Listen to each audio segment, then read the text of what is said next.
Hello everyone, come on in. Today I want to talk to you about these DIY 4x4 raised garden beds put together without any nails, any screws.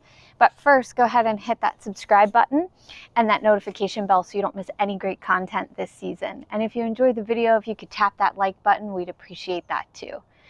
So I asked my husband to build me some beds that I could easily put together and take apart without any tools or any help from him. Part of the reason I wanted that is we will be leaving this summer and moving to a new property, so I wanted to be able to plant these and then easily take them with me.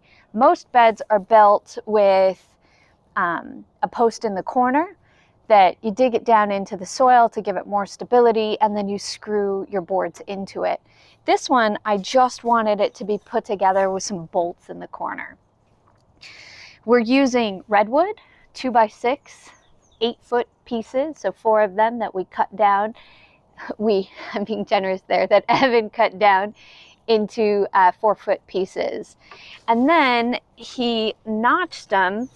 He notched the pieces so they fit together, kind of like a puzzle, on the corners, and then drilled all the way down so he could then put the bolts in the corners. And it's very easy for me to put it together and take it apart. And that's what I wanted. I could take apart a bed that is screwed together, but again, it's going to be more work. And every time you screw in and out of a board, you can damage it a bit. I wanted something a little bit easier. You're not going to move your beds that often, but if you chose to, maybe to do some rotation, you could do it easily with these beds. So that's what I like about it. To get bolts was a little bit difficult, so he used all thread. He bought 3-foot pieces and then cut them down to 1 foot, and then he put some little bolts on the top. The project took him about 6 hours. It may take you a little bit longer if you don't work with wood that often. Some of the tools that he used a compound miter saw, a sliding compound miter saw, and he used a jigsaw. You could use a chop saw, you could use a jigsaw. So I'll list the tools in there that it took for him to do this. He is very precise, which is why he used some of the tools that he did, plus he has them. So I'll let him explain to you what he did and how he did it, and then I will see you on the other side. So how do you crown them? You can just sight down the edge of the board and you see which way the bow is. So this board is crowned up this way, so this point is higher than the two sides. It basically has a little bit of an arc to it. So then I'll just go ahead and just give a real small keel mark on the top of all of them, so they're all facing the same way when I notch them. I can just sand that off later.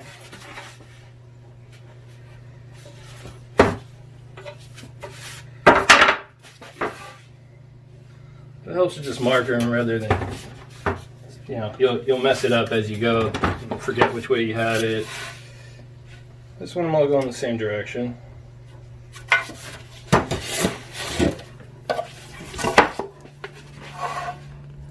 Will they bow more as they age? Probably not. These are kiln dried, this wood, so it shouldn't, should stay about the same. And none of them are very bad. It's minor. Just that way when they fit together, because they're going to stack, you're stacking them the same way, so this will stay nice and tight and it won't rock on it. Just give you a little tighter fit, look a little more professional.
I have a small template that'll just aid in notching, putting the notches in it.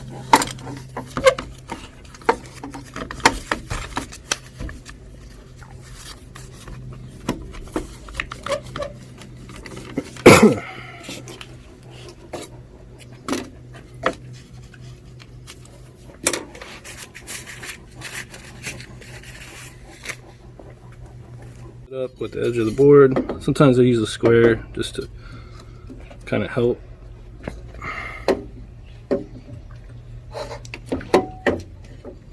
Right where you want it. Mark it.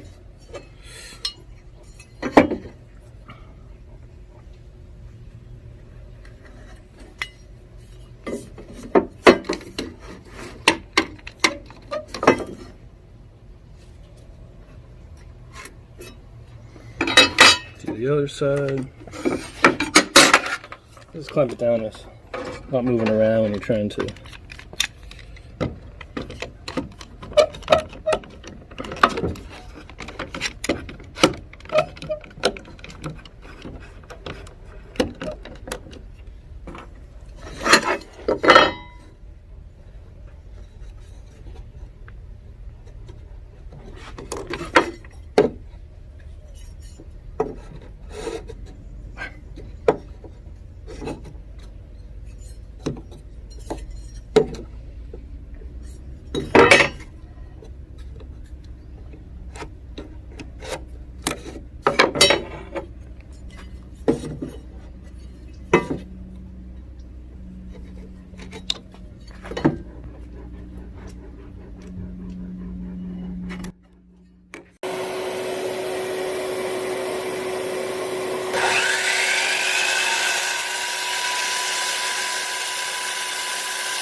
Now we have that much finished. That's all we can really do on the chop saw or miter saw. So now we'll go finish it with some hand tools.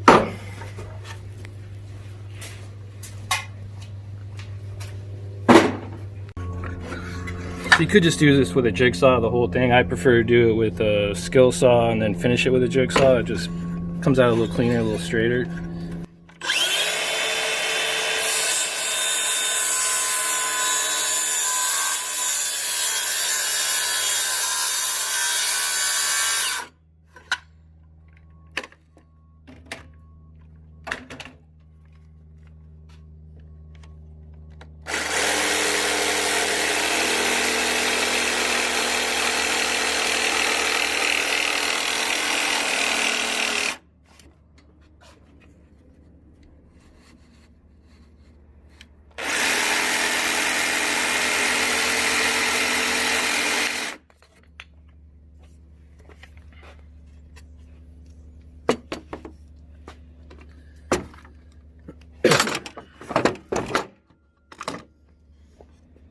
Sometimes it doesn't quite get it all the way. You just finish it off with the jigsaw.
There's one. 7 more. 7 more to go.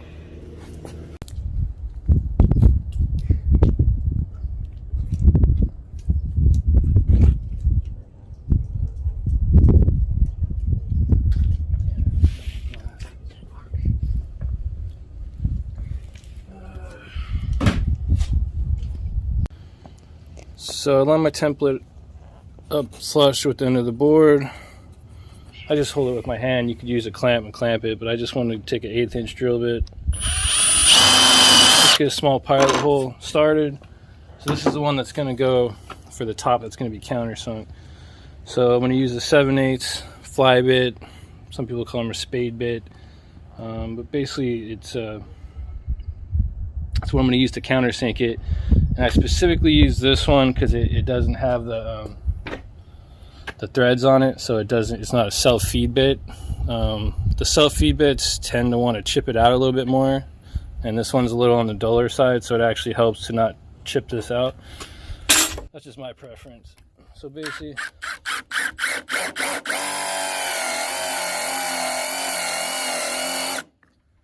drill it down. I can grab one of the pieces of all thread and make sure it's the depth that I want it. But we've got about a 1/2 inch. Can go a little bit deeper.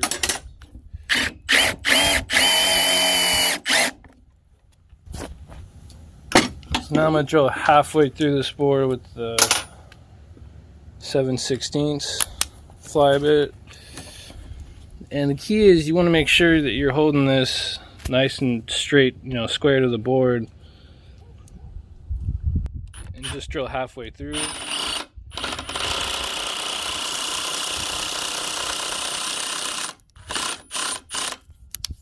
I put in reverse, bring it out. I'm going to do both sides of this board.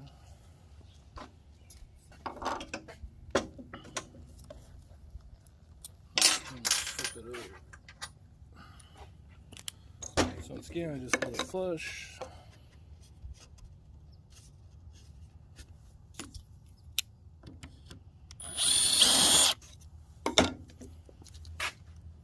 Seven-eighths countersink.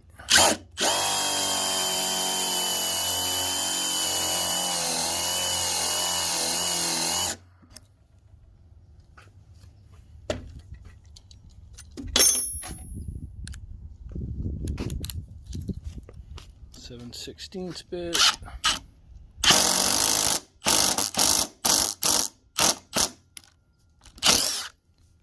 Flip it over.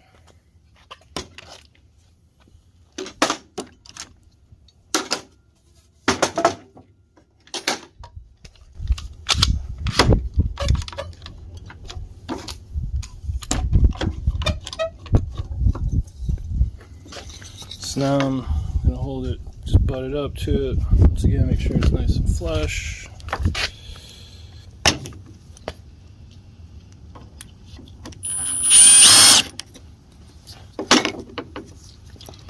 So now I'm going to connect those 2 holes rather than drilling straight through.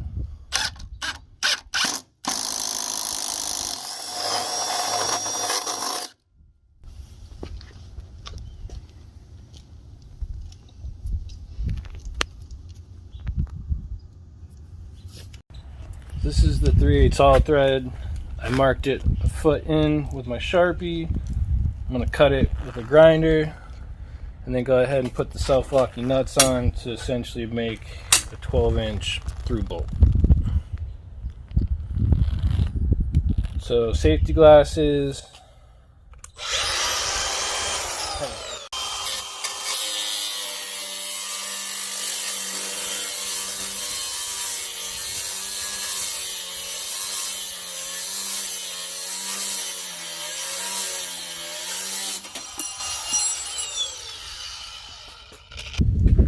So after you have it cut, just take a pair of vice grips, or you could use some channel locks. I just like the vice grips because they'll hold it and I don't have to keep pressure on it. 3/8 locking nut. I put it on the factory side. If you can put it on the side that you cut, but you would have to take the grinder and kind of round it over to get it to thread on. This way it threads on a lot easier. And you can either take a socket wrench. I'm just going to use a adjustable wrench. Go ahead and tighten it on, holding the vice grips. Just get it snug, but it's going to want to stop pretty much even with the end of the threads. That's it. So now you got 2 3/8 by 12 inch long through bolts.